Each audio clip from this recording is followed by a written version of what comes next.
The eviction notice trembled in Brianna Hayes's hands as rain hammered against the windows of Pages and Dreams bookstore. 28 days. That's all she had left before losing everything she'd spent 5 years building.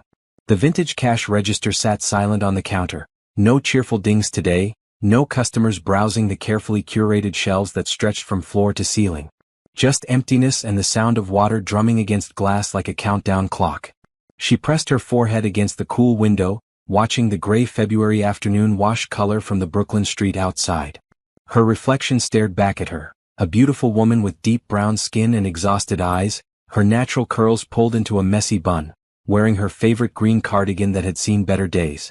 At 32, she'd imagined her life would look different. The bookstore was supposed to be her triumph, her declaration that dreams could survive in a world that kept telling her to be practical, get a real job, stop chasing fairy tales. The bell above the door chimed. Brianna quickly folded the eviction notice and shoved it under the counter, forcing a smile as she turned toward the entrance. A man stood there, water dripping from his navy blue coat onto her hardwood floors. He was tall, maybe 6'2", with olive skin that suggested Hispanic heritage, dark hair plastered to his forehead, and the kind of tailored clothes that cost more than her monthly rent. Even soaked, he looked like he'd stepped out of a business magazine. "We're actually closing early today," Brianna said, though it was barely 3 in the afternoon. What was the point of staying open when nobody came? "I'm not here for books," the man said. His voice was deep, controlled, but there was something desperate underneath. "I'm here because I need help, and I think you might need help too." Brianna's hand instinctively moved toward her phone. This was how horror stories started. Strange men with expensive watches and 2 white smiles appearing in empty shops with vague propositions. "I don't know what you think this place is, but—" "My name is Ethan Rodriguez," he interrupted, pulling out his phone and showing her a Forbes article with his picture. "I own TechVista Solutions. I've been watching your bookstore for the past 3 weeks." The words should have been creepier, but something in his tone made them sound almost clinical, observational. Brianna glanced at the phone screen. The article was real. TechVista Solutions had just gone public for $2.3 billion. This man was legitimately, impossibly wealthy. "Why?" she asked. "Because I've seen the eviction notice in your window. Because I've watched you turn lights off in sections to save electricity. Because 3 weeks ago you sat on that window seat right there and cried for 20 minutes after closing." He pointed to the exact spot. "And because I need someone who understands desperation." Brianna's throat tightened. Being seen, truly seen, in her lowest moments felt violating and oddly comforting at the same time. "What do you want?" Ethan took a step closer, and she could see he was younger than the Forbes photo suggested, maybe 35, with lines of stress around his eyes that money clearly couldn't erase. "In 2 weeks my ex-fiancée is getting married. Lauren Montgomery. You might have heard of her family." Everyone had heard of the Montgomerys. Old money, society pages, the kind of wealth that made billionaires look like newcomers. "She's marrying Preston Blackwell III, and she specifically invited me. Front row seat to watch her marry the man she left me for 3 years ago." His jaw clenched. "I can't show up alone. I won't give her that satisfaction." "So hire an escort," Brianna said, crossing her arms. "I don't want someone who does this professionally. I want someone real. Someone who won't try to leverage this into something else. Someone who needs the money enough to say yes but has enough pride to make it believable." He pulled out a checkbook, actually wrote a number and held it up. Brianna's vision blurred. $50,000. Enough to pay her back rent, the eviction fees, restock her inventory, maybe even hire part-time help. Enough to save Pages and Dreams. "That's for saying yes," Ethan continued. "Another $50,000 after the wedding weekend. $100,000 total for approximately 60 hours of your time." The smart thing would be to refuse. To say this was insane, that you couldn't buy a person's companionship, that there had to be strings attached. But Brianna thought about the eviction notice, about the final utility warning, about her landlord's increasingly threatening voicemails. She thought about telling her mother that she'd failed, that the business degree she'd skipped to open this store had been a mistake after all. "What exactly would I have to do?" she asked. Relief washed over Ethan's features. "Attend the wedding weekend with me. There's a rehearsal dinner Friday night, the ceremony Saturday afternoon, and the reception Saturday evening. You'd need to stay at the venue hotel, act like we're together, and basically just exist beside me while I prove I've moved on." "Have you moved on?" The question seemed to catch him off guard. He was quiet for a moment, then said, "I thought I had." But the invitation felt like she was checking, like she wanted to see if I was still broken. I won't give her that. Brianna understood pride. She understood the need to prove you'd survived what tried to destroy you. She looked around her bookstore at the shelves she'd painted herself, the reading nook she'd built from reclaimed wood, the children's section with the constellation ceiling she'd spent 3 days creating. This place was her heart in physical form. I'll do it, she said. But I need half the money now. Today. Done. Ethan didn't hesitate. He pulled out his phone. What's your bank account information? 20 minutes later, Brianna watched her banking app refresh to show a balance that made her knees weak. $25,000. Real money. Saving her life money. She looked up at Ethan, who was watching her with an expression she couldn't quite read. Thank you, he said quietly. You have no idea what this means to me. I think I do, Brianna replied, glancing around her bookstore with new hope blooming in her chest. Ethan handed her a business card. My number. I'll have my assistant contact you tomorrow about the schedule, what you'll need, all the details. And Brianna? He paused at the door. Spend that money. Save this place. You've built something beautiful here. Then he was gone, leaving puddles on her floor and a transaction confirmation on her phone that proved she hadn't imagined the whole surreal encounter. Brianna sank into the window seat where he'd seen her crying 3 weeks ago. This time the tears on her cheeks were different. This time they came with possibility. Have you ever been so desperate that a stranger's offer felt like fate instead of foolishness? What would you have done in Brianna's position? Drop a comment below with your thoughts, and don't forget to subscribe to see how this unusual arrangement changes everything for both of them. The coffee shop Ethan had chosen was nothing like Brianna expected. Not some trendy Manhattan spot with $12 lattes and influencers posing by neon signs, but a quiet neighborhood place in Park Slope with mismatched chairs and actual books on the shelves. He was already there when she arrived Tuesday morning, sitting at a corner table with 2 cups of coffee and a folder thick with papers. You look different, he said as she sat down. Brianna had actually slept the night before, the first real sleep in months. She'd worn her good jeans and a red blouse, had taken time with her hair, letting her curls fall naturally around her shoulders. I look like someone who isn't about to lose everything. Good. He pushed one of the coffee cups toward her. Light and sweet, based on the sugar packets I saw you pocketing at the bookstore. She should have been embarrassed that he'd noticed, but instead she laughed. Observant. Necessary in my line of work. Ethan opened the folder. I had my lawyer draw up an agreement.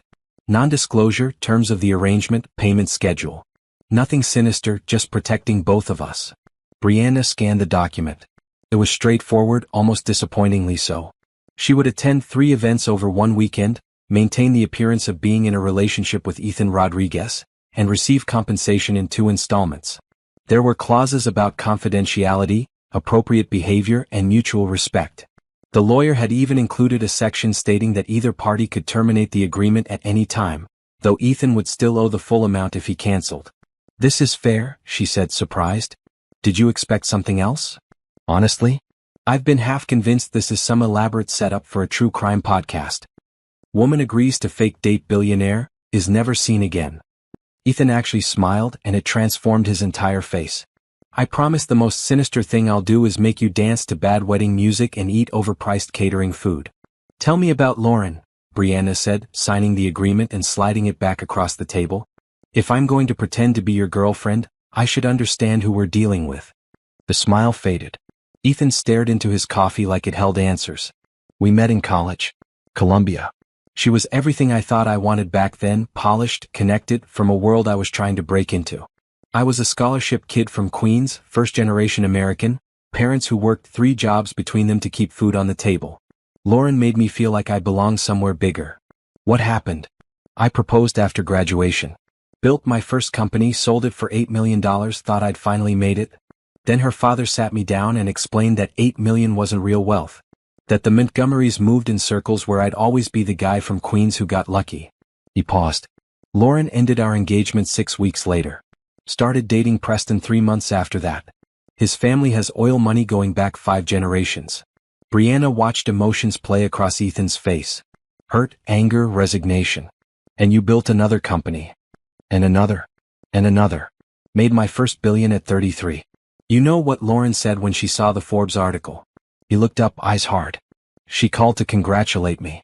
Said she always knew I had potential. Like she hadn't spent our last conversation explaining why I'd never be enough. She's going to regret inviting you, Brianna said with certainty. That's the idea. Ethan pulled out another folder. Now we need to build our story. How we met, how long we've been together, enough details to sound convincing. They spent the next 2 hours constructing a relationship from thin air.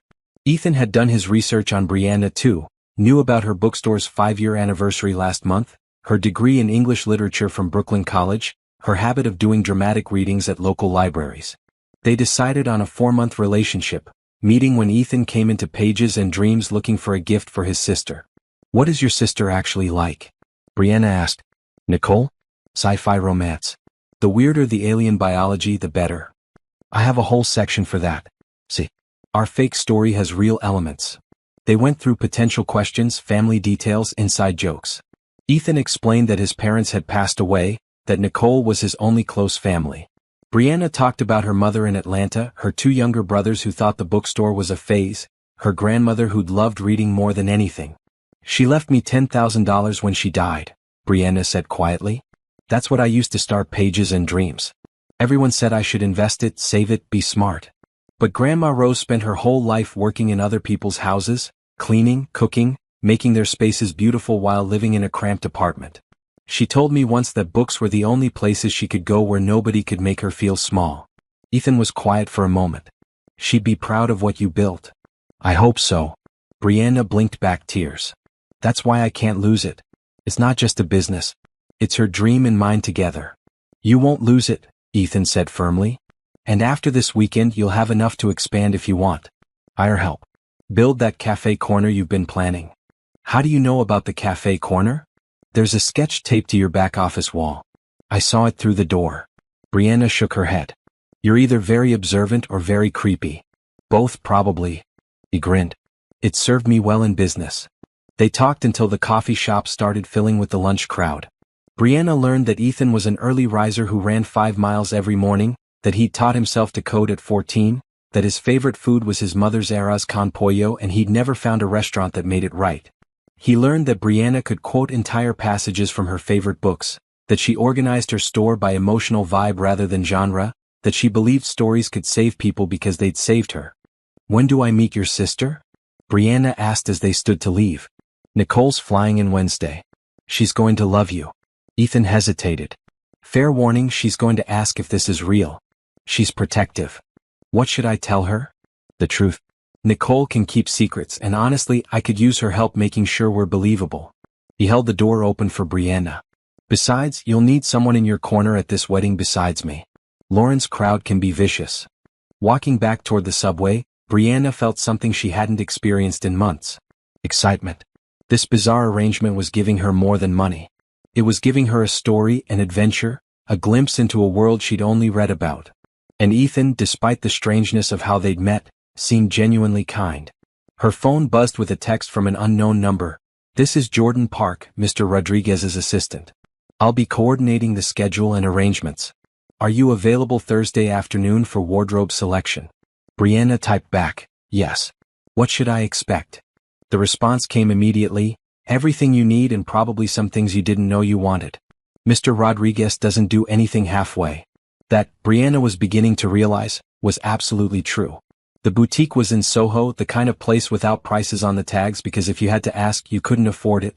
Brianna stood on the sidewalk Thursday afternoon, staring at the sleek glass doors and the mannequins wearing dresses that probably cost more than her monthly revenue. You must be Brianna. A woman appeared beside her, tall and polished with platinum blonde hair and a smile that seemed genuinely warm. Jordan Park. We spoke over text. This place looks expensive, Brianna said. It is. That's the point. Jordan held the door open. Ethan's instructions were clear. You're to have everything you need for the weekend, no expense spared. The wedding is black tie, the rehearsal dinner is cocktail attire, and there's a Sunday brunch that's technically casual but Montgomery casual, which means designer. Inside, a sales associate named Pierre was already waiting with champagne and a rolling rack of dresses. Brianna felt completely out of her depth. The last formal event she'd attended was her college graduation, wearing a dress from Target and shoes that gave her blisters. I don't know about this, she whispered to Jordan. Here's what I know about Ethan Rodriguez, Jordan said, guiding her toward a plush velvet chair. He's brilliant, demanding, and genuinely decent underneath the CEO exterior. When his company went public, he gave every employee stock options, not just executives. When my mother got sick last year, he personally called the hospital to make sure she had the best doctors. He's asking you to do this because showing up alone would kill him, even if he'd never admit it. You care about him. He gave me a chance when nobody else would. I was a single mom with a gap in my resume and a community college degree. Now I make 6 figures and my daughter goes to a school I couldn't have dreamed of affording. Jordan met her eyes. So yes, I care about him. And I'm protective of people who try to take advantage. I'm not. I know. I had you investigated. Jordan said it so casually that Brianna almost missed it. Background check, social media deep dive, the works. You're exactly who you appear to be. A woman trying to save something she loves. That's why I'm going to help you look so stunning this weekend that Lauren Montgomery chokes on her own regret. Brianna laughed despite herself. Okay then. The next 3 hours were a whirlwind. Pierre brought dress after dress, each more beautiful than the last. Brianna tried on emerald silk that made her skin glow, sapphire satin that hugged her curves, deep burgundy velvet that felt like wearing confidence. For the rehearsal dinner, they chose a knee-length cocktail dress in royal blue with delicate beading across the shoulders. For the wedding, a floor-length gown in rich emerald green that somehow made her look elegant and powerful simultaneously. Shoes, Pierre announced, wheeling out another cart.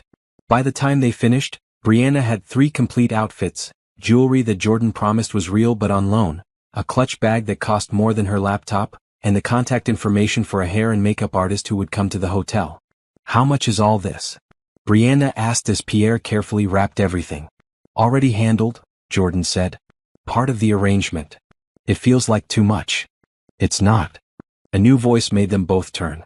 Ethan stood in the boutique doorway, wearing jeans and a gray sweater that probably cost $1,000 but looked casually comfortable. You're doing me a favor. The least I can do is make sure you have what you need. I've never worn anything like this, Brianna admitted. Good. Neither has anyone Lauren knows. He smiled. Can I steal you for dinner? There's someone I want you to meet. They left Jordan coordinating the delivery details and walked 3 blocks to a small Italian restaurant. Waiting at a corner table was a woman who looked like Ethan with softer features and kind eyes, her dark hair cut in a stylish bob, wearing a bright yellow dress that suited her olive complexion perfectly. Nicole Rodriguez, she said, standing to hug Brianna like they were already friends. I've been dying to meet the woman who agreed to this insane plan. Your brother made a compelling offer, Brianna said. He does that. Makes offers people can't refuse, then acts surprised when they say yes. Nicole shot Ethan a look. Though usually it's about business deals, not fake dating to weddings.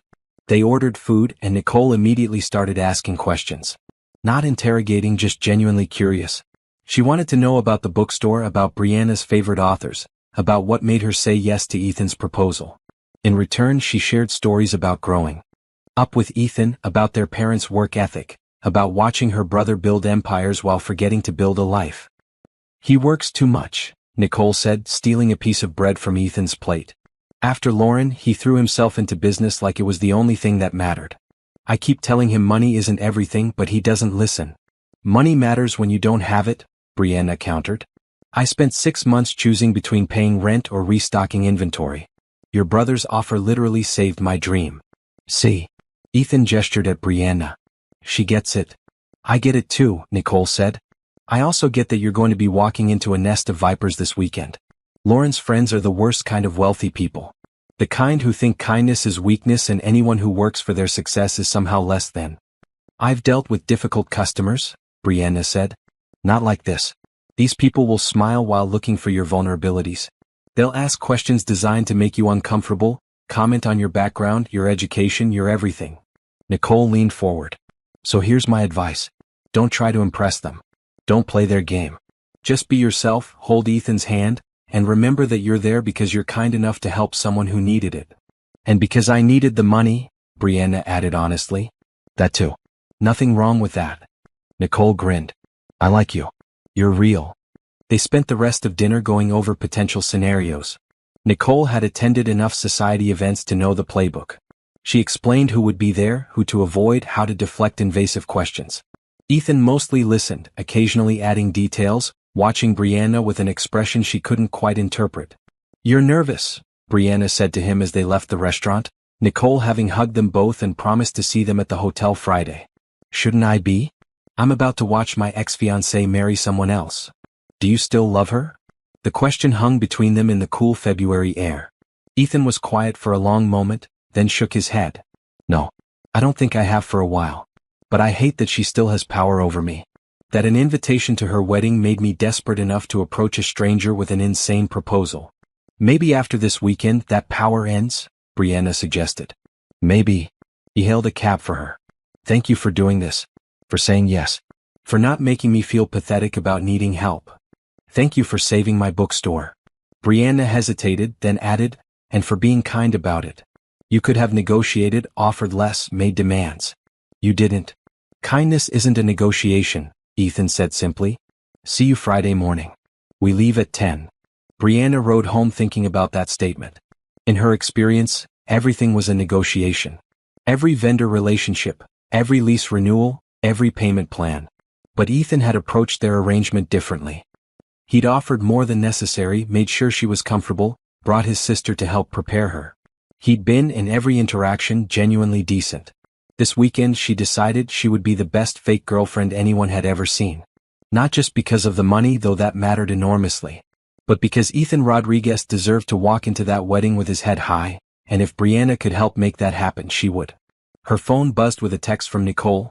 He hasn't stopped smiling since dinner. Whatever you're doing, keep doing it. Brianna smiled at her screen and typed back, just being myself like you said. Perfect. That's exactly what he needs. The car that picked Brianna up Friday morning was not the modest sedan she'd expected. It was a sleek black SUV with leather seats and a driver named Thomas who treated her like she was actually important. Her suitcase, packed with the beautiful clothes from the boutique and her own toiletries that suddenly seemed shabby by comparison, was whisked away before she could offer to handle it herself. Ethan was already in the back seat, wearing dark jeans and a blue button-down with the sleeves rolled up, looking at his tablet. He glanced up when she climbed in and something flickered across his face. Appreciation maybe. You look nice, he said. Brianna had chosen simple black pants and a green sweater, comfortable for travel. So do you? Very casual billionaire. It's a 3-hour drive to the Hamptons. I figured we'd both be more comfortable if I wasn't in a suit. He set aside the tablet. Nicole's driving separately. She had some work to finish this morning. The car pulled into traffic and Brianna watched New York City slide past the window. She'd lived here for 7 years and still felt like a tourist sometimes, still got excited seeing the skyline, still loved the way the city constantly reinvented itself. Nervous? Ethan asked. Terrified, she admitted. I keep thinking about all the ways I could mess this up. Say the wrong thing, use the wrong fork, accidentally reveal we barely know each other. You won't. Just follow my lead, and if you get uncomfortable, squeeze my hand twice. That's our signal to extract from whatever conversation we're in. It was such a small thing, a contingency plan, but it made Brianna feel better. What's your signal if you need out? I'll adjust my watch. Left hand, right wrist. Nicole and I used that code as kids when family dinners got overwhelming. They fell into comfortable conversation as the city gave way to suburbs, then to the prettier landscapes of Long Island. Ethan told her about TechVista's early days, working from a studio apartment, living on ramen and coffee, coding until dawn. Brianna shared stories about opening pages and dreams, the first customer who bought 3 books and told her the store felt magical, the kids' reading hour she started that now drew 20 children every Saturday. Why books? Ethan asked. In an age when everyone reads on screens, why open a physical bookstore? Because books are more than words on pages. They're objects with weight and texture. They smell like possibility. You can write in their margins, fold their corners, carry them in your bag until they're soft and worn. Brianna gestured as she spoke, passionate. A screen can give you the same story, sure. But it can't give you the experience of browsing, of stumbling across something you didn't know you needed, of having a bookseller who knows you well enough to recommend the perfect thing. You really love it. It's the only thing I've ever loved that didn't let me down. The words came out more bitter than intended. Brianna cleared her throat. Sorry? That sounded dramatic. No, I get it. Ethan was quiet for a moment. After Lauren, I felt the same way about work. Business made sense. Effort equaled results. No games, no hidden agendas. Just problems to solve and solutions to implement. Is that lonely? The question seemed to surprise him. Sometimes. Nicole says I built walls so high that no one can climb them. She's not wrong. He looked at Brianna. What about you? Anyone in your life? There was someone. Derek. We dated for 2 years. He was a lawyer, very practical, very logical. He gave me an ultimatum last year. Close the bookstore, get a real job, marry him and start a family. Brianna smiled without humor. I chose the bookstore. Do you regret it? Not even a little. He wanted me to be smaller, to fit into his vision of what a wife should be. The bookstore lets me be as big as I want. Good, Ethan said firmly. Never make yourself smaller for someone else. They stopped for lunch at a small seafood place overlooking the water. The restaurant was nearly empty, the off-season quiet settling over everything. They sat by a window, ordered lobster rolls and sweet tea, and talked about everything except the wedding. Brianna learned that Ethan played piano but hadn't touched one in years, that he spoke Spanish fluently and basic Mandarin poorly, that his guilty pleasure was reality TV cooking competitions. He learned that she could juggle, that she'd once won a karaoke contest singing Aretha Franklin, that she collected vintage bookmarks and had over 300. 300. Ethan laughed. Why? Every single one has a story. Where I found it, what book I was reading, who gave it to me. They're little artifacts of moments. She pulled one from her purse, a delicate metal one shaped like a tree. My grandmother gave me this when I turned 16. Said I was growing strong roots. Ethan held it carefully like it was precious. She sounds amazing. She was. Tough and kind in equal measure. She would have liked you, I think. Why? Because you remember where you came from. She always said the most dangerous people are the ones who forget their struggles once they're comfortable. I could never forget, Ethan said quietly. Every success feels like I'm proving something to everyone who said I couldn't. Including myself. Back in the car, the landscape grew prettier. Sprawling estates replaced strip malls, private beaches stretched beyond manicured lawns. This was old money territory, generational wealth that built monuments to itself. Does it bother you? Brianna asked. That Lauren chose this over you? It used to. I drive myself crazy wondering what I lacked, how I could have been better. Then I built my second company, then my third. Made more money than the Montgomerys or Blackwells. And you know what? It didn't fix anything. The hurt didn't care about my bank balance. What did fix it? Time. Therapy. Nicole forcing me to deal with my feelings instead of burying them in work. He smiled slightly. This weekend is kind of my final exam. Proof that I'm actually healed and not just pretending. And if you're not? Then I'll deal with that too. But with you there, I think I'll be okay. The hotel appeared like something from a movie. Massive white columns, sweeping circular driveway, gardens that probably required a full-time staff. Brianna felt her stomach clench with nervousness. Hey, Ethan said softly, taking her hand. We've got this. Just remember you're doing me a favor. Everyone else can think whatever they want. The lobby was all marble and crystal chandeliers. Checking in took minutes, the staff clearly familiar with Ethan's name. They were given keys to a suite on the 4th floor, 2 bedrooms with a shared living area. I made sure we'd have separate rooms, Ethan said as they rode the elevator up. I know the arrangement is already weird. I didn't want you to be uncomfortable. Thank you. Brianna meant it. Every consideration he'd made, every small kindness made this easier. The suite was stunning. Floor-to-ceiling windows overlooking the ocean, furniture that looked antique and priceless, a full bar and sitting area. Brianna's room had a king bed with the softest sheets she'd ever touched and a bathroom bigger than her bookstore's office. Rehearsal dinner is at 7, Ethan called from the living area. That gives us 3 hours to mentally prepare or panic. Your choice. Brianna chose to take a bath in the enormous tub, trying to settle her nerves. This was really happening.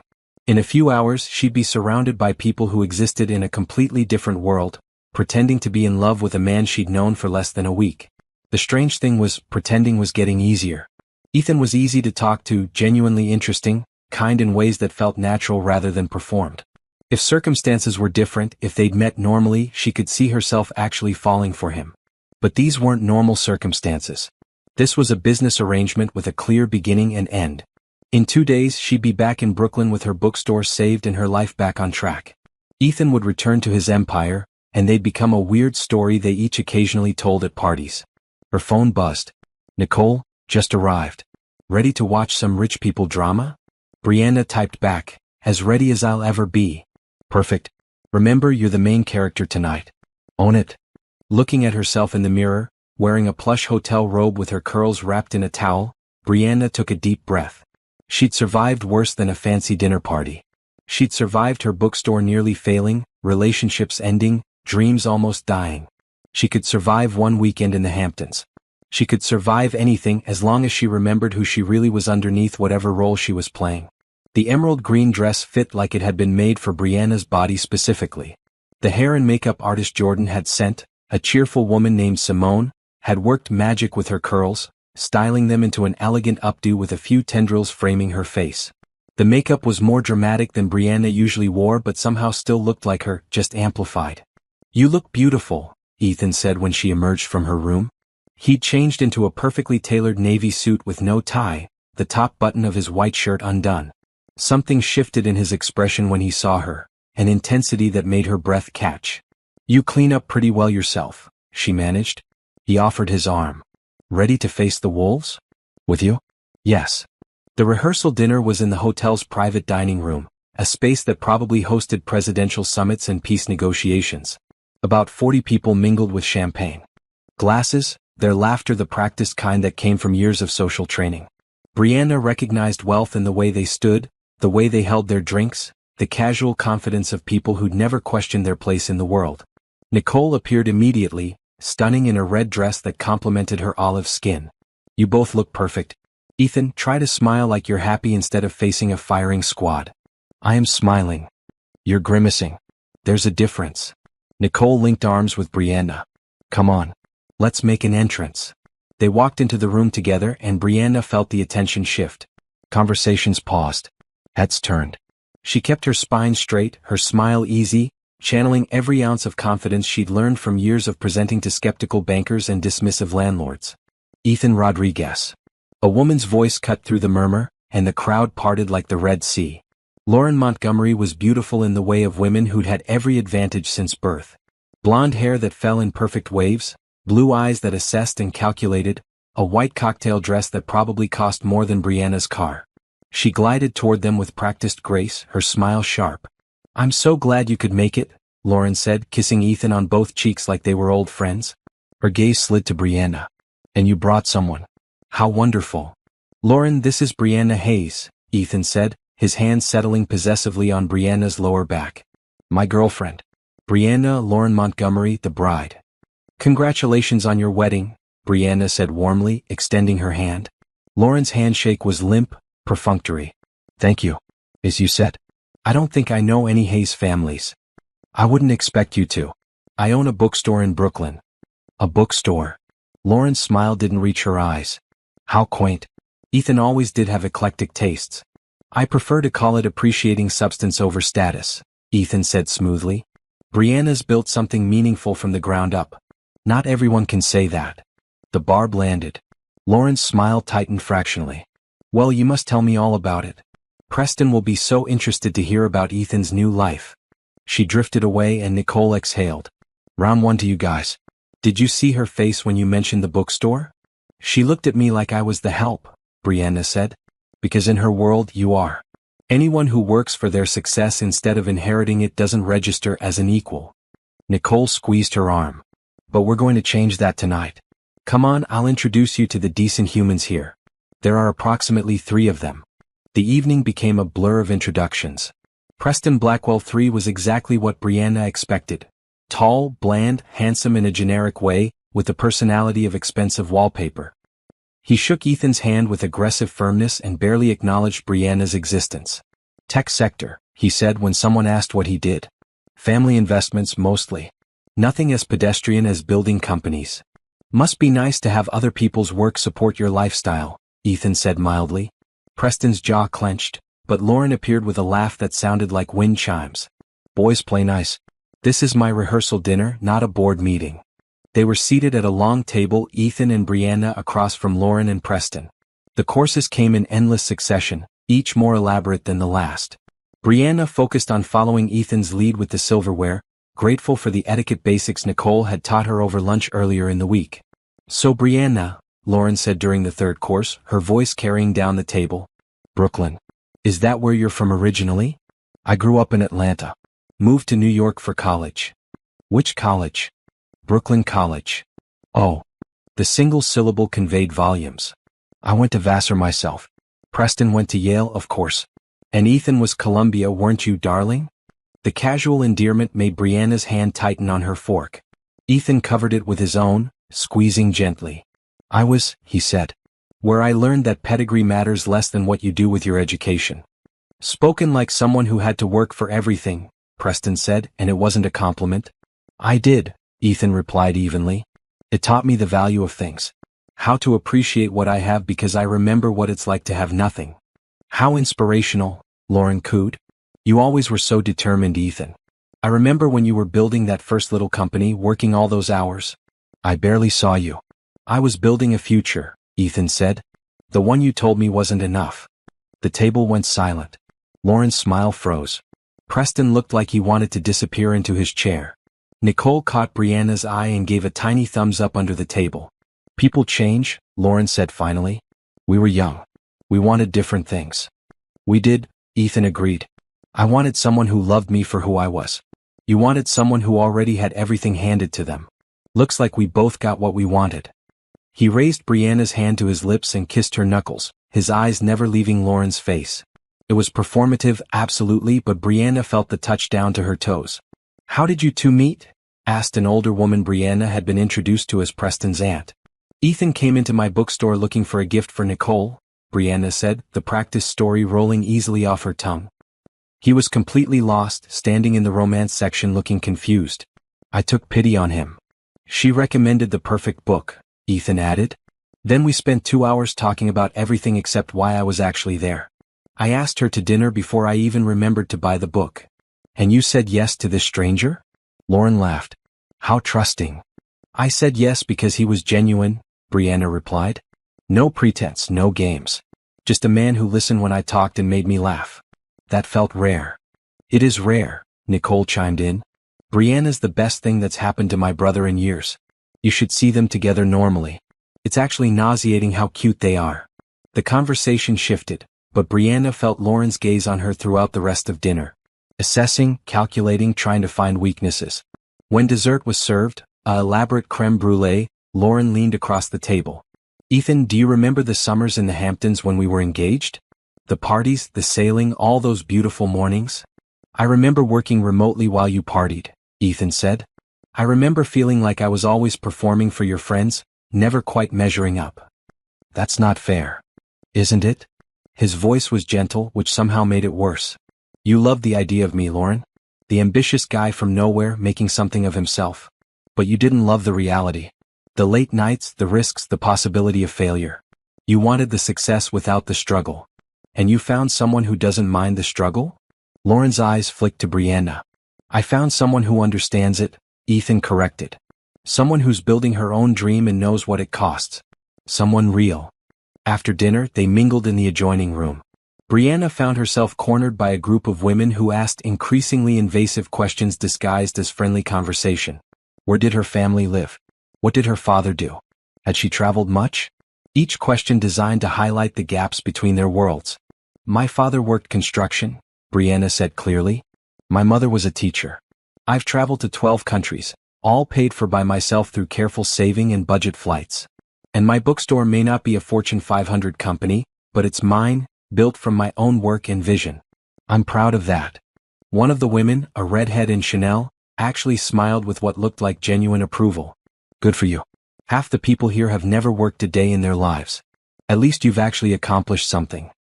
Caroline, another woman hissed. What? It's true. Preston's never had an original thought. Lauren's only skill is looking pretty and spending her trust fund.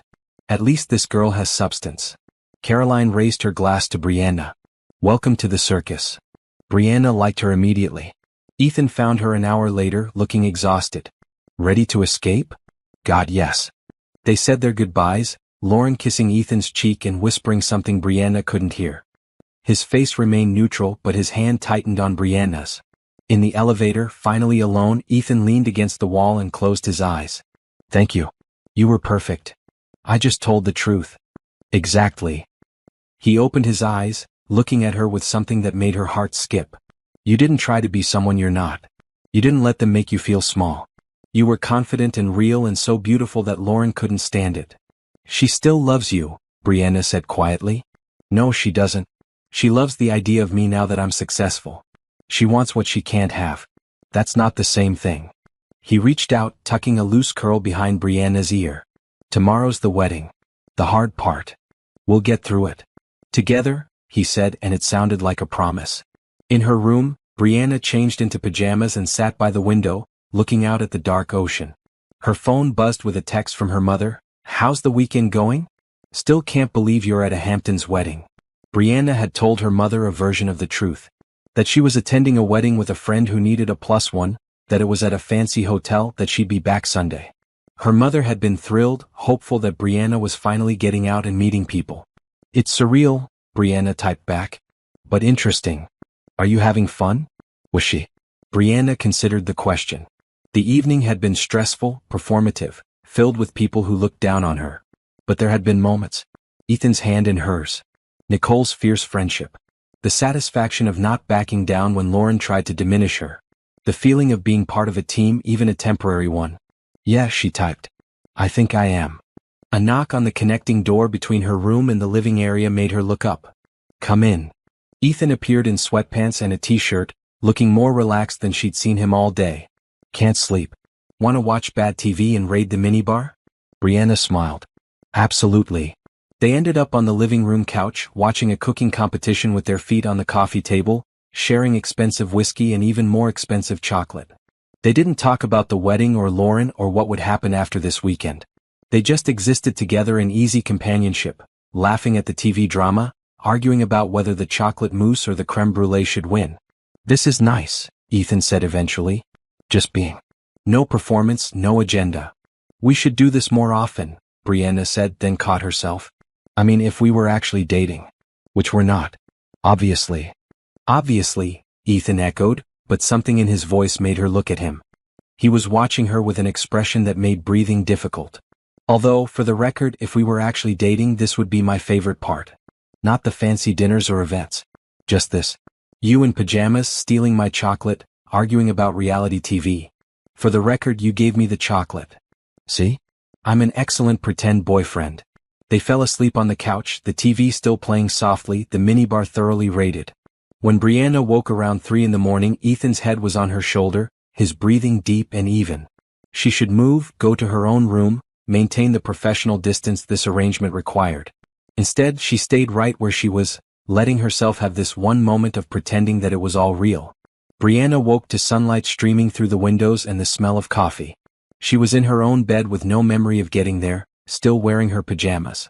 A note on the nightstand in Ethan's handwriting said, "You fell asleep. I carried you. Hope that's okay." Coffee in the living room. She smiled despite herself, then caught her reflection in the mirror and winced. Her carefully styled hair from last night was now a disaster, makeup smudged, but somehow she felt more rested than she had in months. She showered quickly, changed into comfortable clothes, and found Ethan on the balcony with a room service spread that could feed 10 people. "I didn't know what you liked," he said, gesturing at the pancakes, eggs, fruit, pastries, and various breakfast meats covering the table. "So I ordered everything." "This is insane. This is Saturday morning before my ex gets married. I'm stress eating. Join me." They ate in comfortable silence, watching the ocean. Other hotel guests were already on the beach, small figures against the vast expanse of sand and water. The wedding wasn't until 4, which meant they had hours to fill with mounting anxiety. Nicole texted, Ethan said, showing her his phone. "She wants to take you to the spa. Her treat. Something about solidarity among women dealing with awful people. I've never been to a spa. Then you should definitely go. I'll work remotely, pretend I'm not spiraling about today." An hour later, Brianna found herself in a plush robe, sitting next to Nicole in the hotel spa's relaxation room, cucumbers on their eyes and face masks making conversation difficult. "Can I ask you something?" Nicole said, removing her cucumbers. "Sure. Are you developing feelings for my brother?" Brianna's heart jumped. "We barely know each other."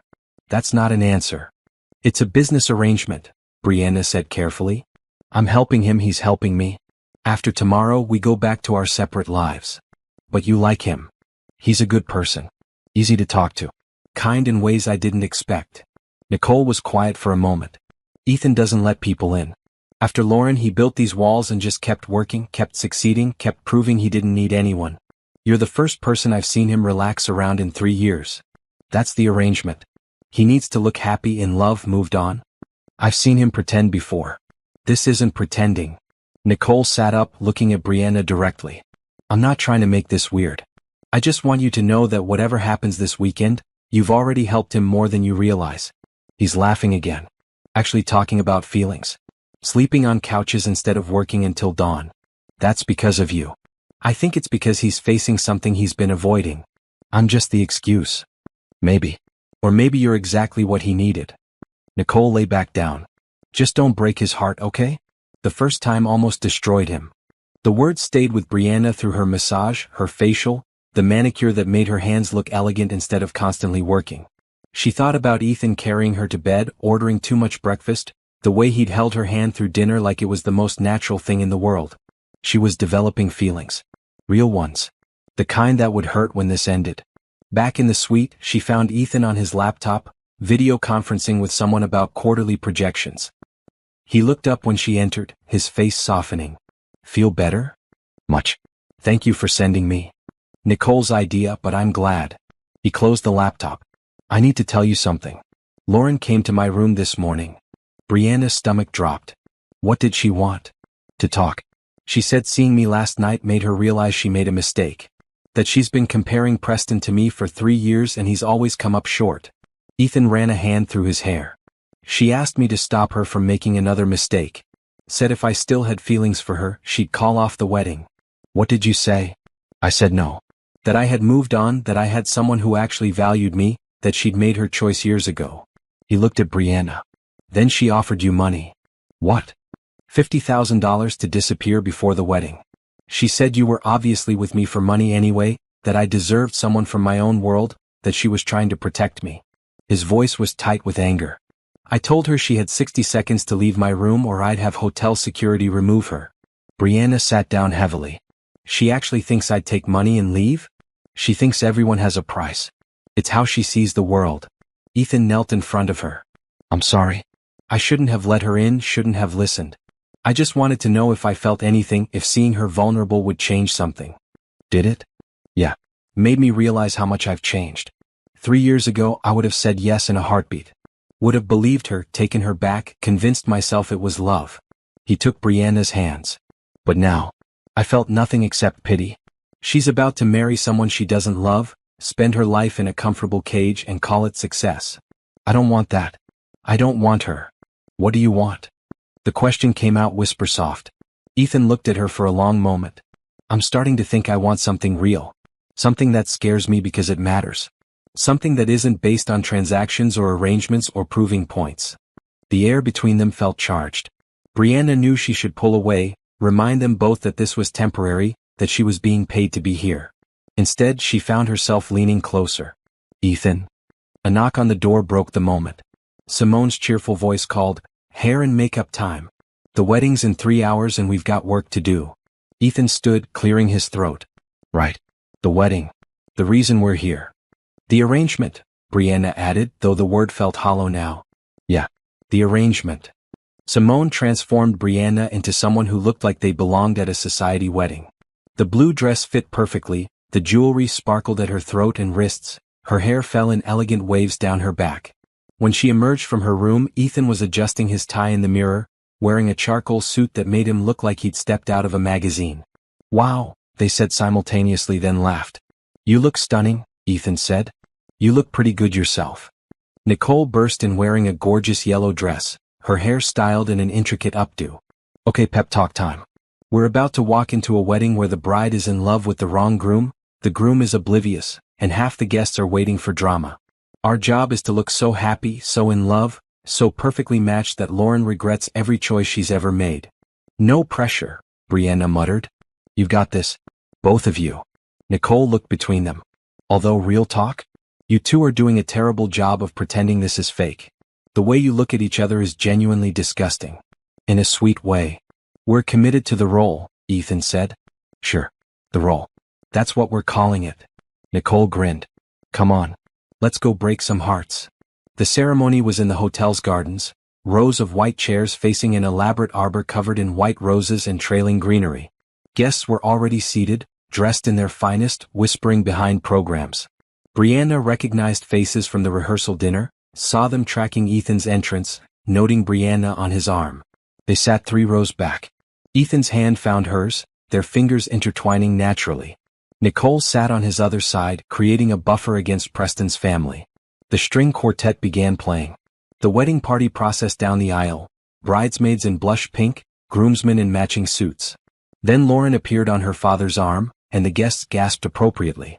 She was beautiful in the way of magazine covers and Pinterest boards, her dress a confection of white silk and lace, her veil trailing behind her like a cloud. As she walked past their row, her eyes found Ethan. Something flickered across her face, regret or longing or manipulation, Brianna couldn't tell.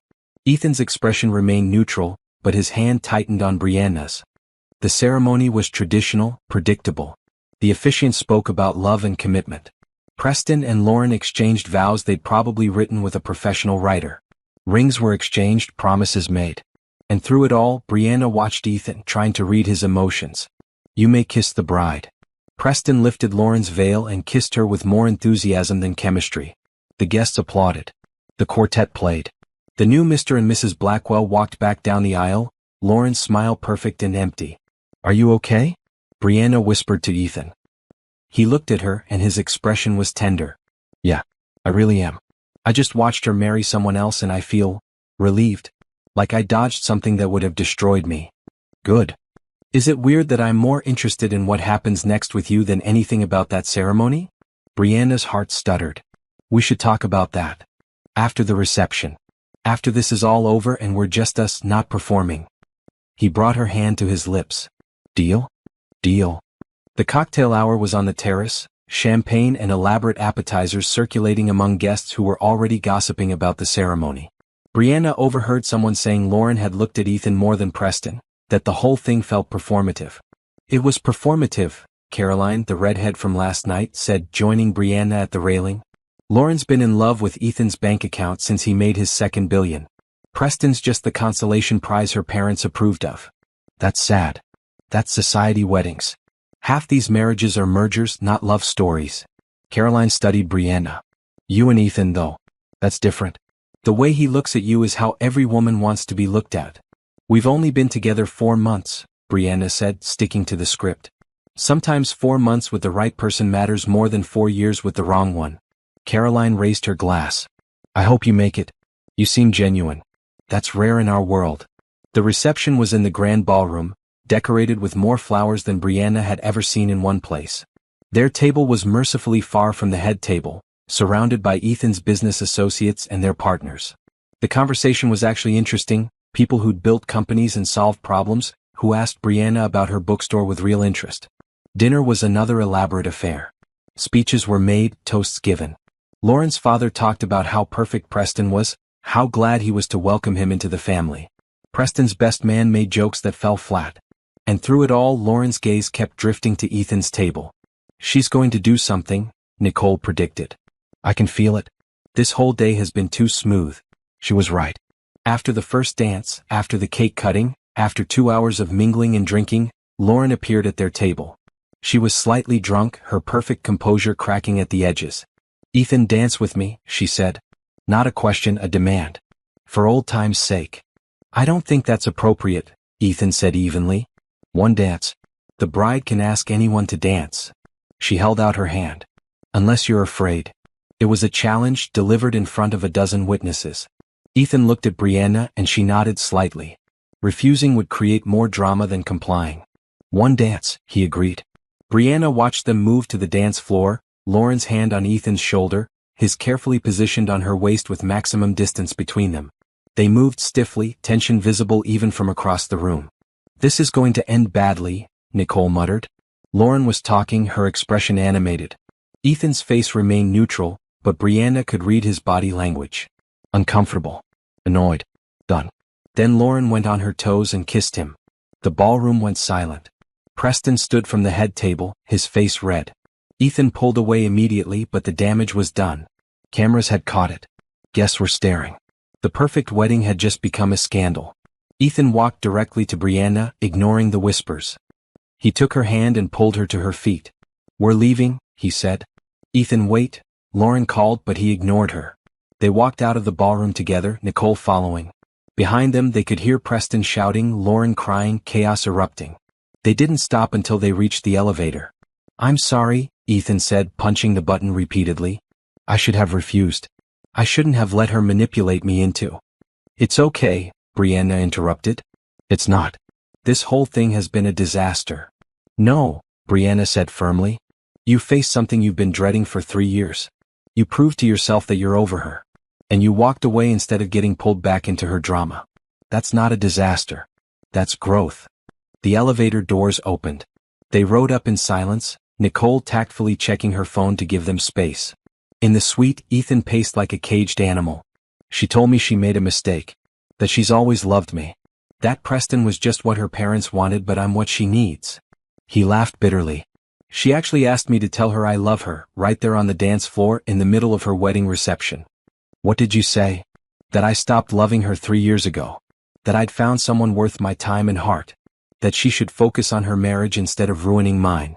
He stopped pacing, looking at Brianna. "Except we're not married. We're not even really together. I'm paying you to be here." "Is that what you think this is?" Brianna asked quietly. "Just a transaction? I don't know what this is anymore. I don't know if what I'm feeling is real or just gratitude or relief or—" He broke off. "I'm a mess, Brianna. I'm standing here on what should have been the worst night of my life, and all I can think about is that I want to kiss you. Actually kiss you. Not for show, not for Lauren's benefit, just because I've been wanting to since you first walked into my bookstore, Chase, and looked at me like I was worth saving." The air left Brianna's lungs. "Ethan. Tell me I'm not alone in this. Tell me the past 2 days haven't just been acting for you." She should maintain professional distance. She should remember that in 12 hours this arrangement ended and they went back to their separate lives. She should be smart and careful and protect her heart. Instead, she crossed the room and kissed him. The kiss was nothing like the performance at the rehearsal dinner. This was real, urgent, 3 days of building tension finally breaking free. Ethan's hands cupped her face like she was precious, and Brianna's fingers tangled in his hair, pulling him closer. They kissed like people who'd been starving, finally allowed to feast. When they finally broke apart, both breathing hard, Ethan pressed his forehead to hers. "That was real," Brianna finished. "That was real. So what do we do now?" Before she could answer, Nicole's voice came from the other room. "I'm going to my own suite and pretending I didn't see any of that. You two figure out your feelings like adults. Text me when you remember how to think." The door closed behind her and they were alone. Brianna stepped back, trying to clear her head. "We should talk about this."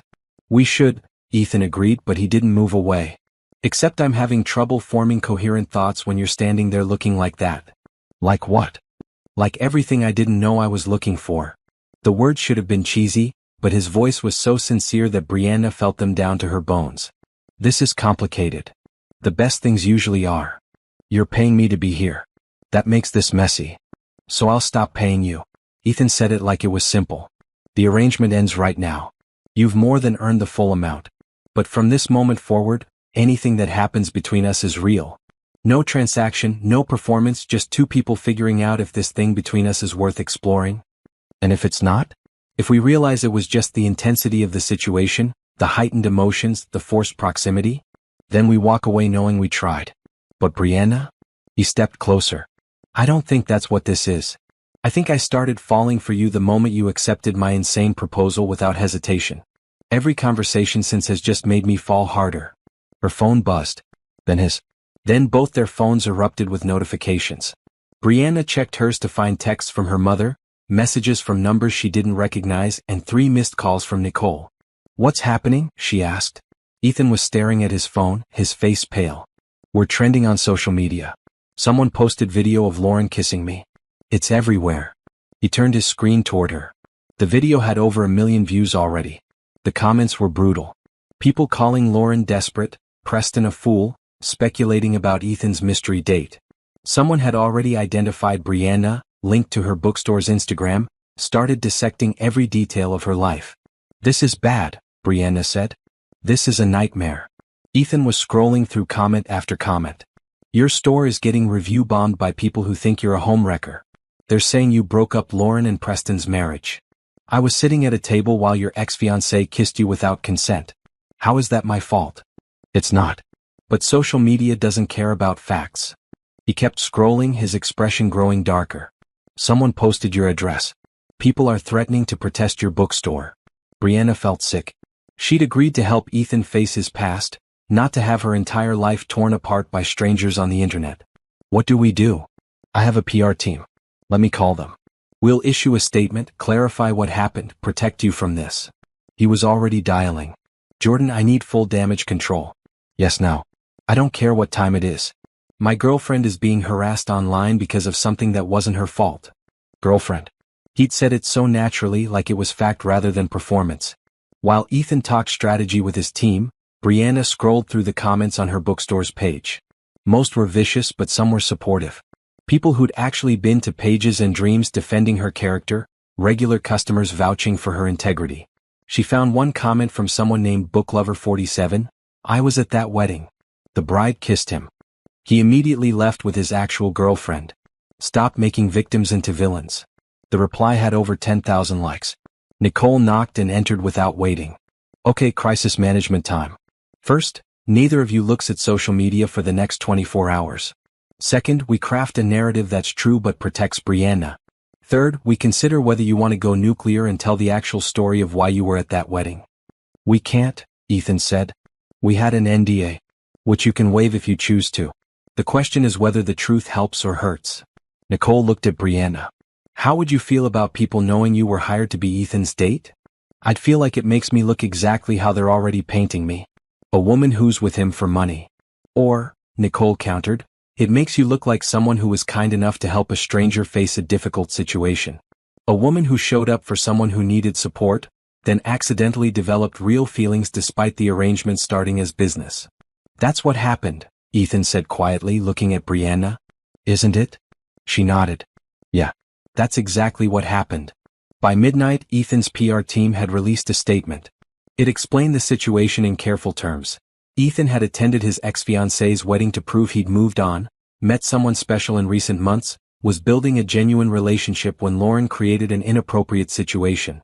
The statement expressed sympathy for Preston, made clear that Ethan and Brianna had no part in whatever issues existed in the Blackwell marriage, and requested privacy. The narrative shifted slightly. People started focusing more on Lauren's behavior, on Preston's response, on the drama of old money society weddings. Brianna was still mentioned, but less viciously. Her bookstore's rating recovered as genuine customers rallied to support her. It's going to be okay, Ethan said around 2 a.m.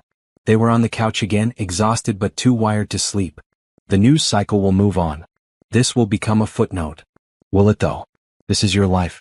Cameras, scrutiny, everything you do analyzed by strangers. Brianna looked at him. Is that what I'm signing up for if this is real? Sometimes. When something newsworthy happens. But mostly no. I'm not a celebrity. I run a tech company.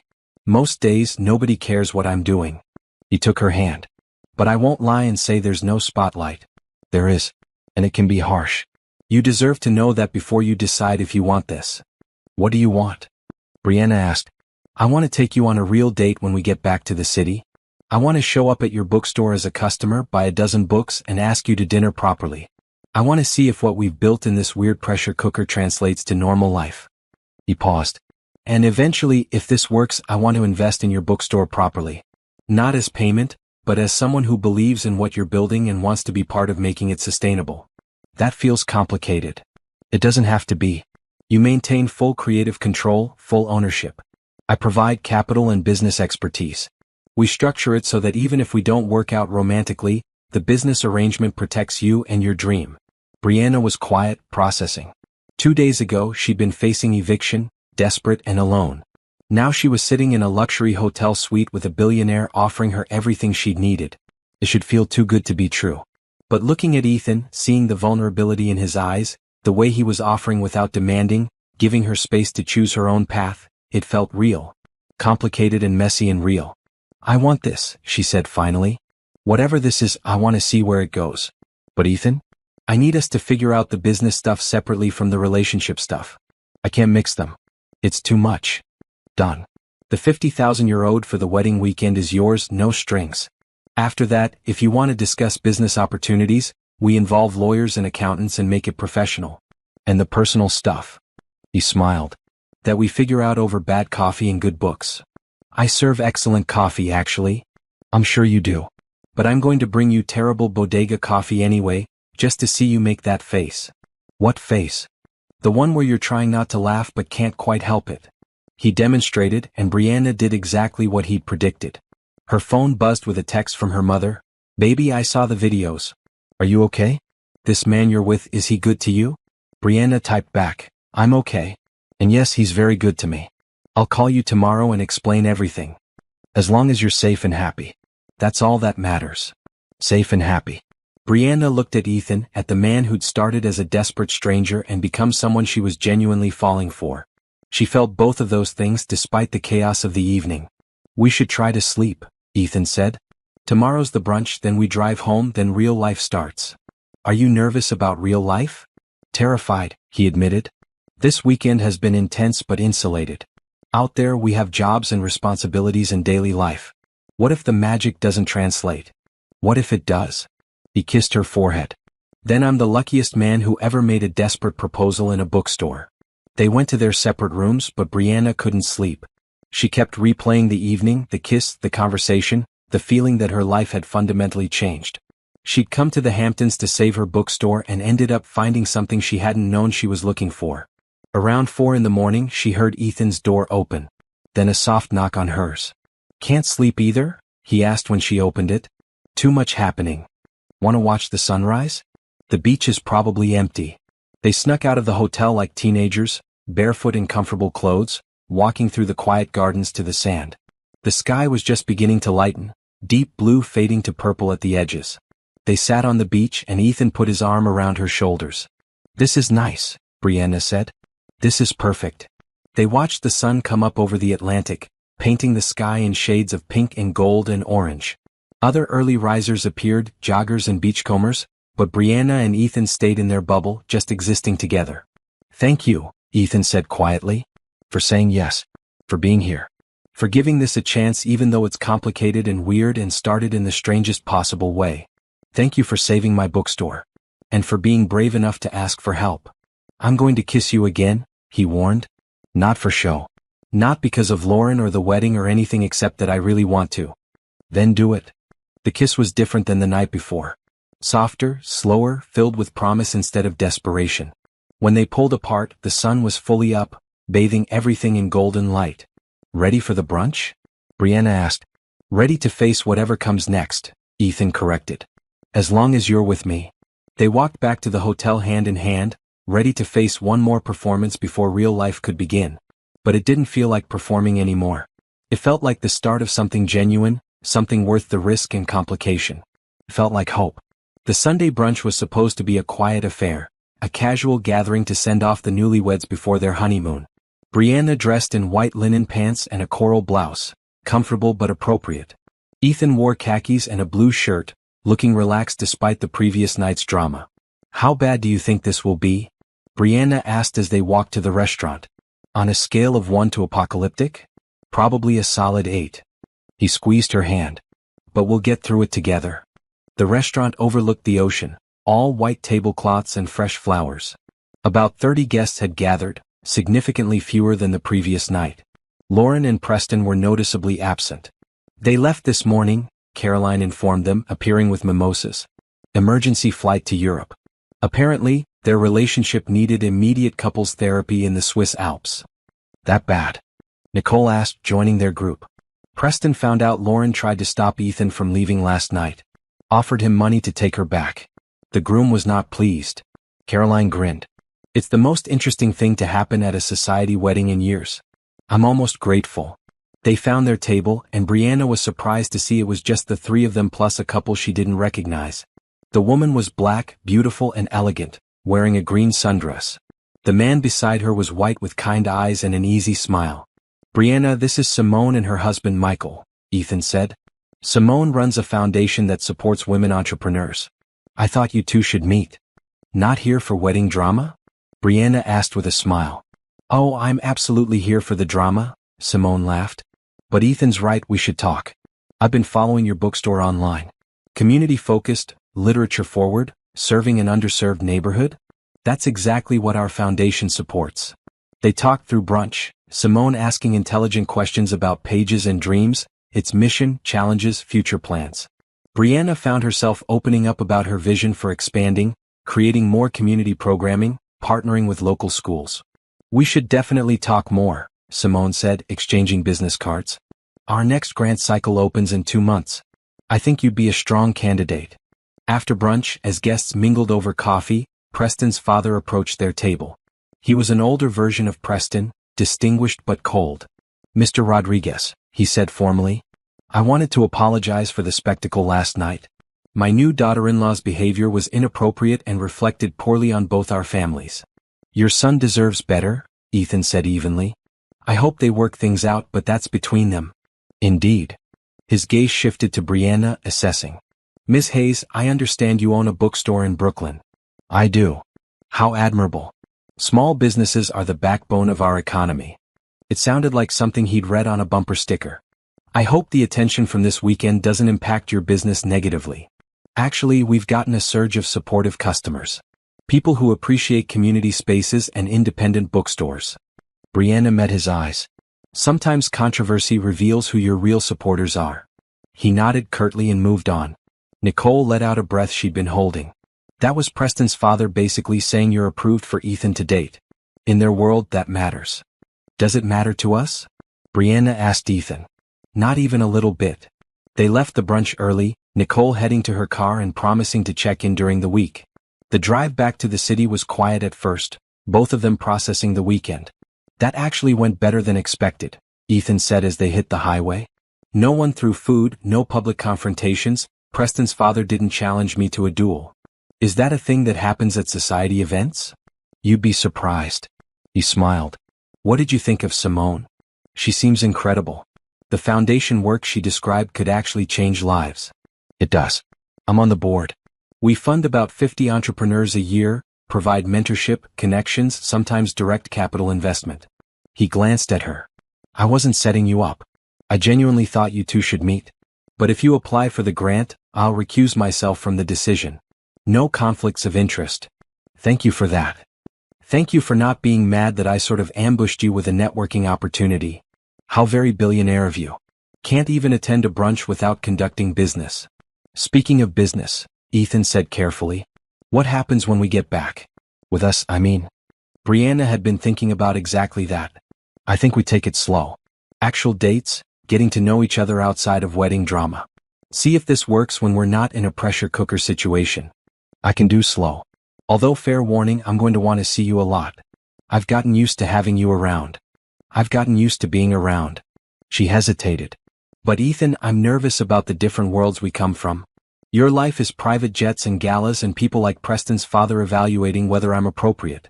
My life is used books and budget spreadsheets and worrying about making rent. First, I don't own a private jet. I fly commercial like a normal person, just in first class. Second, I haven't been to a gala in 2 years because they're boring. Third, Preston's father is a snob whose opinion means nothing to me." He reached over and took her hand. "And fourth, our worlds aren't as different as you think. We both built something from nothing. We both value work and authenticity. We both know what it's like to struggle. The money just means I don't stress about rent anymore. It doesn't change who I am underneath." "Doesn't it though? Money changes everything. It changes circumstances, not character. I'm still the guy from Queens who learned to code in a public library. I still remember eating ramen for weeks to afford a server. I still know what it feels like to be looked down on by people like the Montgomerys." He paused. "Money gave me options and security. It didn't give me happiness. You know what's made me happy this weekend? Talking with you. Laughing on a couch. Watching the sunrise. None of that cost anything."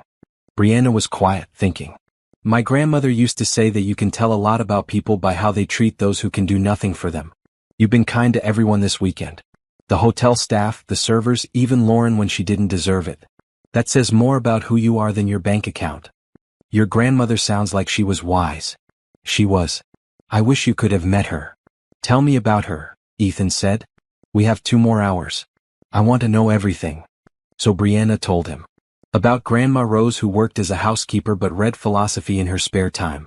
About the way she collected books from yard sales and thrift stores, creating a library in her small apartment. About the stories she'd tell, mixing fairy tales with life lessons.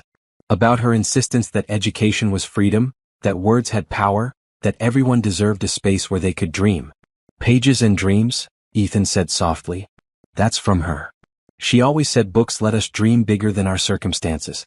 That they showed us possibilities beyond what we could see. Brianna smiled. When I opened the store, I wanted it to be that for other people. A place where anyone could come and imagine a different life. You succeeded. I've seen the reviews online, the comments from customers. You've built something that matters to people. I hope so.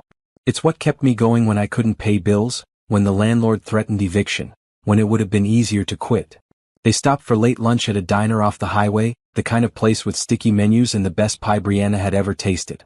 Ethan ordered a burger and fries, completely at ease despite the casual setting. I thought billionaires only ate at fancy restaurants, Brianna teased. I eat at fancy restaurants when I need to impress clients. I eat at places like this when I want actual good food. He stole a fry from her plate. My mom used to take me and Nicole to a place like this after church on Sundays. Best memories of my childhood. Tell me about your mom. Ethan's expression softened. She was a teacher in the Dominican Republic before they came to the States. Couldn't get certified here, ended up working as a home health aide. But she never stopped teaching. She'd teach English to other immigrants at our church, help kids with homework, create these elaborate lesson plans for Nicole and me. He smiled. She died believing I'd do something important. I wish she'd lived to see the company go public. She knew, Brianna said with certainty. Parents always know when their kids are going to succeed. It's in the way you approach problems, the work ethic you showed, the values she instilled. She knew. Thank you for that. Back in the car, Brianna's phone started buzzing with messages. Her bookstore's social media had gained 5,000 followers overnight. Orders were coming in through her website from people across the country who'd read about her story. One message was from a news producer asking if she'd do an interview about running a bookstore in the modern economy. This is surreal, she said, scrolling through messages. 3 days ago I was about to lose everything. Now I have more attention than I know what to do with. Welcome to viral fame. It's overwhelming but usually temporary. Ethan glanced at her phone. The interview request, though. That could be good. Chance to talk about your business, promote the store, control your narrative. I don't know. I'm not good at that stuff. You were good at the wedding. You handled invasive questions, dismissive people, and Lauren's nonsense with grace. You can definitely handle a sympathetic interviewer asking about books. Brianna considered it. Maybe. Let me think about it. They reached Brooklyn as the sun was setting, the city skyline gorgeous against the darkening sky. Ethan pulled up in front of Brianna's apartment building, a walk-up in a neighborhood that was gentrifying but still affordable. This is me, she said, suddenly nervous. The weekend was over. Reality was starting. Can I walk you up? It's 4 flights and kind of shabby. I live for shabby. He grinned. Come on. Her apartment was small, a 1-bedroom she'd decorated with mismatched furniture and overflowing bookshelves. But it was clean and bright, with plants on the windowsill and art from local artists on the walls. Ethan looked around with genuine interest. It's very you, he said. Cozy. Welcoming. Full of stories. It's tiny compared to what you're used to. It's perfect. He pulled her close. Thank you for this weekend. For saying yes, for being patient with my mess, for taking a chance on something weird.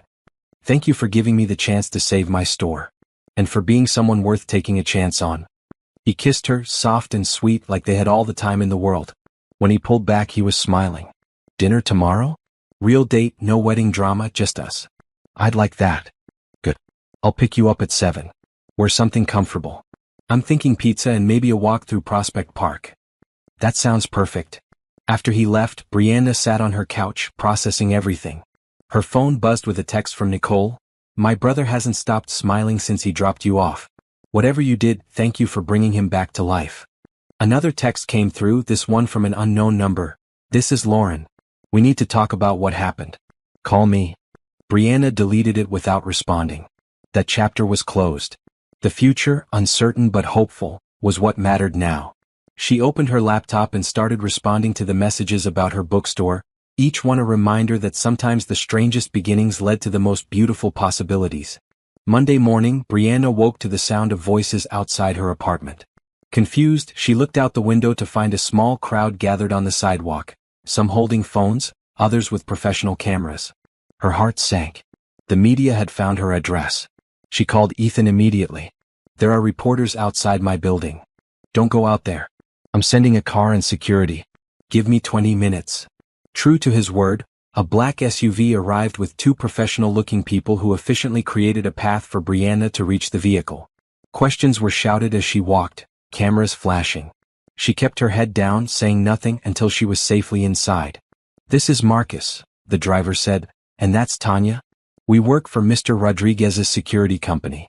We'll be making sure you can move around safely until this media attention dies down." "This feels excessive." "This is standard for high-profile situations," Tanya said kindly. "Trust us, it's better to have us than to deal with aggressive photographers alone." They drove her to Pages and Dreams. The bookstore had its own cluster of media outside, but also a line of actual customers waiting for opening. Brianna felt her anxiety ease slightly. Her community was showing up. Inside, she found flowers covering the counter. Bouquets from regular customers, from local business owners, from people she'd never met who just wanted to support her. There was one massive arrangement of roses with a card. "For the woman who saved my weekend and maybe my life." The day was chaos in the best possible way. Customers came in steady waves, many buying multiple books, telling her they'd seen the story and wanted to support an independent bookstore. She sold more in one day than she typically did in a week. Jordan appeared around noon with takeout and a tablet. "Ethan's in meetings all day but wanted me to check on you. How are you holding up?" "Overwhelmed but okay. This is all so much. It'll calm down in a few days. For now, ride the wave." Jordan pulled up a spreadsheet. "I took the liberty of tracking the online orders. You've had 347 since Friday night.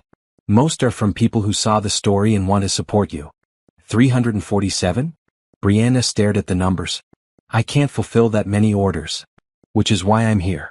Ethan wanted me to connect you with a fulfillment service we use for TechVista's merchandise. They can handle packaging and shipping, you just provide the books and addresses. He'll cover the first month's costs as a gift." "Jordan, that's too much." "It's a gift, not a loan. Accept it with grace. He wants to help because he cares about you and your business succeeding." Jordan smiled. "Between you and me, I haven't seen him this happy in the 3 years I've worked for him. Whatever you're doing, keep doing it." By closing time, Brianna was exhausted but exhilarated. She'd made more money in one day than in the previous 3 months combined. The eviction was officially resolved, back rent paid, a buffer building in her account. Ethan texted, "Still on for dinner? Or are you too tired from being famous?" "Never too tired for pizza. See you at 7. She went home to change, finding the media presence significantly reduced. Apparently, something more interesting had captured their attention. In her apartment, she chose jeans and a red sweater, comfortable but nice. When Ethan arrived exactly at 7, he was wearing jeans too, looking more relaxed than she'd ever seen him. "How was your first day as a media sensation?" he asked. "Weird but good. How was your first day back to normal billionaire life?" "Boring compared to the weekend." He offered his arm. "Ready for the most normal date possible?" They walked to a neighborhood pizza place Brianna loved, a hole in the wall that made everything from scratch. Ethan ordered a large pie with extra cheese and didn't flinch at eating with his hands, getting sauce on his expensive watch. "This is incredible," he said through a mouthful of pizza. "Why have I been wasting money on fancy Italian places?" "Because you're a billionaire and that's what billionaires do?" Former billionaire behavior. Current Ethan just wants good pizza with a beautiful woman who makes him laugh. They talked about everything and nothing. Brianna told him about the day's customers, the flowers, the overwhelming support. Ethan shared about his meetings, a new product launch, his sister's reaction to the weekend's drama. "Nicole wants to know if you're free for dinner Sunday." "Her place. She's apparently befriended you and wants it to be official." "I'd love that." After pizza, they walked through Prospect Park, the late February evening cold but clear. Ethan took her hand and they walked in comfortable silence, watching other couples, dog walkers, people living their normal Monday lives. "Can I ask you something?" Brianna said eventually. "Anything." "What happens when the novelty wears off? When I'm just a regular person running a bookstore and you remember that you're Ethan Rodriguez with a billion-dollar company? When real life settles in and we're not caught up in wedding drama and viral moments." Ethan stopped walking, turning to face her. "You think this is novelty? That I'm interested because it's exciting and different? I think you've been through something intense and I was there for it. I think emotions are heightened and reality hasn't set in yet." "You're not wrong that emotions are heightened. But Brianna, I've been thinking about this constantly. About us, about whether this makes sense, about all the logical reasons why we shouldn't work." He cupped her face. And every single time I come back to the same thing. I like who I am when I'm with you. I like that you challenge me, that you don't let me hide behind money or success, that you see me as just Ethan. Not the company, not the bank account. Just me. I see an incredible man who's kind and smart and surprisingly funny. But I also see someone whose life is fundamentally different from mine. You have resources and options I can't imagine. What if I hold you back? Hold me back from what? Making more money? Building bigger companies? I've done that. It didn't make me happy. You know what makes me happy? Sunday morning talking about your grandmother. Watching bad TV on a hotel couch. Eating pizza with sauce on my fingers. He kissed her forehead. I'm not asking you to change your life for me. I'm asking if you'll let me be part of it. What about you? What are you asking from me? Just a chance. To see if this is real. To build something together that isn't about transactions or arrangements but about actual connection. He paused. And maybe, eventually, to let me help make your bookstore everything you've dreamed it could be. Not because you need me to, but because I want to be invested in your success. Brianna was quiet, thinking. Her whole life, she'd been taught to be self-sufficient, to never rely on anyone, to protect herself from disappointment. Letting Ethan in meant risking that protection, opening herself to the possibility of being hurt. But it also meant opening herself to the possibility of something beautiful. Okay, she said finally. Let's try this. For real. No arrangement, no performance. Just us figuring out if we work. Ethan's smile was incandescent. Yeah. But Ethan? We go slow. We keep some boundaries between business and personal. And if it doesn't work, we're adults about it. Deal. He kissed her, sweet and full of promise. Although fair warning, I'm very bad at going slow when I'm excited about something. Then this will be good practice. They walked back to her apartment, hands linked, talking about logistics. When they could see each other given both their demanding schedules, how to handle the remaining media attention, what to tell people when they asked about their relationship.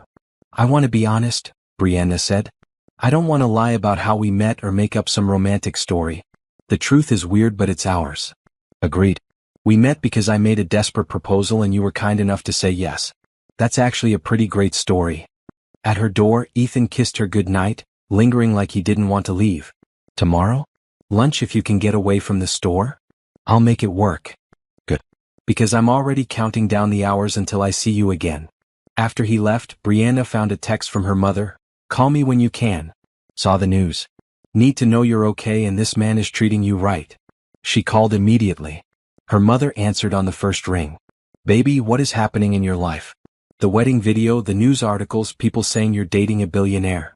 It's complicated, Mama. But I'm okay. Better than okay, actually. She explained everything. The arrangement, the wedding, the unexpected feelings, Ethan's kindness throughout. Her mother listened without interrupting, something Brianna was grateful for. And you trust him? Her mother asked finally. This isn't some game or some way for him to feel better about himself? I trust him. He's genuine, Mama. Kind in ways that can't be faked. He sees me, really sees me, and values what I've built. Then I'm happy for you. But baby, be careful. Men with that kind of money, that kind of power, they're used to getting what they want. Don't lose yourself trying to fit into his world. I won't. He's not asking me to change. He's asking to be part of my world. Good. Bring him to Atlanta when you're ready. Let me and your brothers meet this man who's captured your attention. They talked for another hour, Brianna sharing details about the weekend, the bookstore's surge in business, her hopes for the future. By the time she hung up, she felt grounded again, connected to her roots even as her life was changing. Her phone buzzed with a text from Ethan. Can't stop thinking about you. Is that normal after one real date? Brianna smiled and typed back, probably not.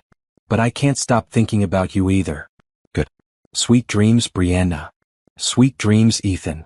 She fell asleep thinking about possibilities, about the strange journey from desperation to hope, about the man who'd walked into her life with an impossible request and somehow become someone she couldn't imagine being without. 6 months had transformed everything and nothing.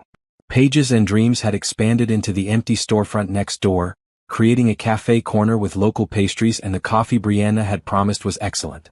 The grant from Simone's foundation had funded new inventory, a children's reading program, and salary for 2 part-time employees. Brianna stood in the middle of her expanded space, watching customers fill every seat, browse every shelf, chat in corners with books and coffee. This was what she'd dreamed about when she'd used her grandmother's money to open the doors 5 years ago. You ready for this? Nicole asked, appearing beside her in a stunning purple dress. The grand reopening party starts in an hour. As ready as I'll ever be. The past 6 months had been a whirlwind. Dating Ethan while running a growing business, learning to navigate his world while maintaining her own, figuring out how to let someone in without losing herself. It hadn't always been easy. They'd had arguments about boundaries, about his tendency to solve problems with money when she wanted to solve them with work, about her stubborn independence when accepting help made more sense. But they'd also had spontaneous weekend trips to bookstores in other cities, quiet mornings reading together in comfortable silence, dinners with Nicole that always ended in laughter and stolen desserts. They built something real and messy in theirs. He's nervous, you know, Nicole said. About tonight. Why would Ethan be nervous? He's faced down hostile investors and built billion-dollar companies. Because this matters more. Nicole smiled mysteriously. You'll see. The party was exactly what Brianna had wanted. Local community members, regular customers, authors she'd befriended, business owners from the neighborhood. No fancy catering or elaborate decorations, just good food, better books, and people who genuinely cared about what Pages and Dreams represented. Ethan arrived as the sun was setting, carrying a wrapped package and wearing dark jeans with a green button-down that Brianna had once mentioned she liked. He made his way through the crowd, greeting people he'd met over the past months, clearly comfortable despite being the only billionaire in the room. For you, he said, handing her the package. Open it later when things calm down. What is it? You'll see. Right now, I believe you have a speech to make. Brianna had prepared remarks, thanking everyone who'd supported the bookstore through its near-death and rebirth. She talked about her grandmother's vision, about the power of community, about what it meant to create a space where everyone was welcome. Her voice caught when she saw her mother in the crowd, having flown in as a surprise with her brothers. And finally, Brianna said, wrapping up, I want to thank someone who came into my life in the strangest possible way. Who saw me at my lowest point and offered help without judgment. Who taught me that accepting kindness isn't weakness and that the best partnerships are built on mutual respect and genuine care. Ethan, thank you for believing in this dream even when I was losing faith.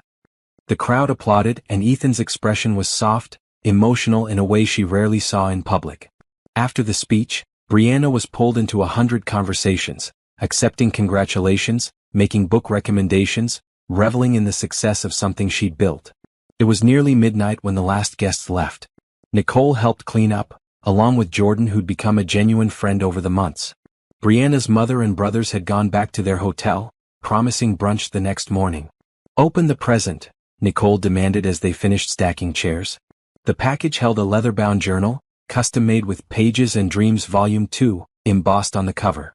Inside, the first page had Ethan's handwriting, for all the stories still to come. The ones you'll write, the ones we'll live, and the ones we'll discover together. This is beautiful, Brianna said, throat tight. Keep going, Nicole urged. There's more. She flipped through blank pages until she found an envelope tucked in the middle. Inside was a letter in Ethan's careful script. Brianna. 6 months ago, I walked into your bookstore desperate and afraid, hoping a stranger would take pity on me and help me face something I'd been running from for years. You said yes without hesitation, accepted my offer with grace, and gave me the gift of your presence during one of the hardest weekends of my life. I thought that's all it would be. A transaction, a favor, maybe a story I'd occasionally tell at parties. I had no idea I was about to meet the person who would change everything. You've taught me what real strength looks like. Not the kind that builds companies or makes money, but the kind that gets back up every single time life knocks you down. The kind that holds on to dreams even when they seem impossible. The kind that offers kindness to strangers and believes in the power of stories to change lives. I love you. Not because you needed me to save your bookstore, but because you saved me from a life where success was measured only in dollars and business victories. You reminded me that the best things in life can't be bought or negotiated. They can only be built through honesty, vulnerability, and the courage to take chances on something that scares you. This journal is for us. For documenting our adventures, our arguments, our ordinary Tuesdays and extraordinary weekends. For writing down the moments that matter so we never forget how lucky we are to have found each other. I have one more question to ask you. Another proposal, if you will. This one doesn't come with a paycheck or an arrangement or any transaction at all. This one just comes with a hope that you feel even a fraction of what I feel for you. Turn to the last page. Forever yours, Ethan. Brianna's hands were shaking as she flipped to the final page. There, pressed between the pages, was a single bookmark shaped like a tree, identical to the one her grandmother had given her all those years ago. And beneath it, in Ethan's handwriting, "Brianna Hayes, will you be my partner? Not in business, not in some arrangement, but in life? Will you build a future with me, one day and one story at a time?" She looked up to find Ethan standing in the doorway, no longer hiding behind Jordan and Nicole, who were grinning like conspirators. He crossed the space between them, taking her hands. "I know it's fast," he said. "I know we've only been really together for 6 months. But when you know, you know. And I know that I want to wake up next to you every morning. I want to support your dreams while you challenge mine. I want to argue about whose turn it is to make coffee and discover new bookstores in random cities and build a life that's messy and real in ours. You want to marry me?" Brianna's voice was barely a whisper. "Eventually, yes. If you want that too. But right now, I'm just asking you to be my partner. To let this thing between us be official and permanent and real." He smiled. "I'm asking you to say yes to me one more time, not because I'm offering you money or saving your business, but just because you want to." Brianna thought about the past 6 months. The fights about him trying to solve everything with his checkbook when she needed to do things herself. The moments where his world felt overwhelming, where she worried she'd never truly fit. The times she'd pulled away, afraid of losing herself in his life. But she also thought about Saturday mornings where he brought terrible bodega coffee just to make her laugh. About the way he'd learned to respect her independence while still offering support.